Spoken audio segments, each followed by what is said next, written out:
The whims of the schedule, but this is a kind of a really unusual start time, almost 9 p.m. Does that factor into your preparation or the pace of the day? Definitely a little bit. I think obviously we skated here at 11, so a little bit pushed back. You kind of just push your whole day back a little bit. It's a really late start time. I'm not sure why it is that way. But obviously it is what it is. Would you sooner play an early matinee game or a later night game?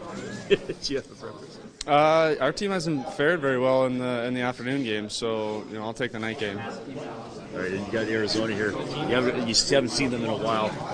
Their place in the standings isn't great, but I think they're 6-2-2 in their last 10, so they're kind of presenting some problems. Yeah, they're dangerous. They got some really good players over there, and you're seeing what they're doing. They've been really good lately, and we got to be ready. Connor, you guys always focus on when they're tone back the goals against, but there have been a fair number recently. Are you concerned with where the team is at in terms of your ability to suppress the offense, or do you feel like it's there, it's just recent results maybe aren't quite where you want?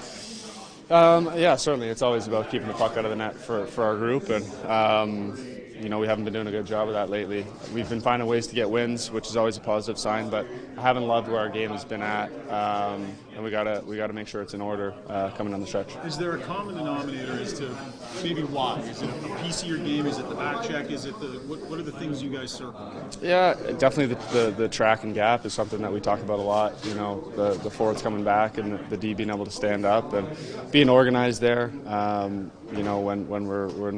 we're not dialed into our details, we're missing reads and giving up chances. So, and just being hard in the D zone. Not ending cycles, being hard in front of our net. The things that are important in winning hockey. I was going to talking about players who are in slumps, and for you, that's like 2 games without a point. So when you're 5.5 periods in without a point, do you feel the same way as like a normal person 10 games in? Are you squeezing the stick? Or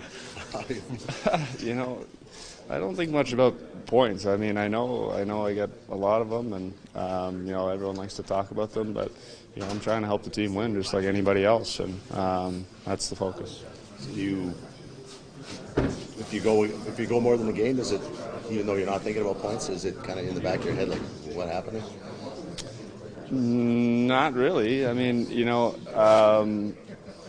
obviously I want to play my best always, and I want to contribute always. So if that results in not getting points, like you mentioned, then obviously I get frustrated when I'm not at my best. So certainly press a little bit the next game. What's it like seeing Cass on the other team? Definitely different. He's been one of the longest teammates I've ever had in my life. So he was here earlier this year, and he got a nice ovation, which is good to see. And definitely different to see him on the other side. Connor, I don't know if you had a chance to watch the baseball or hear about Trout versus Otani. I wonder if you did see it, or what do you think about that kind of challenge? I thought it was really cool. It's what we've been asking for in hockey for a long time, right?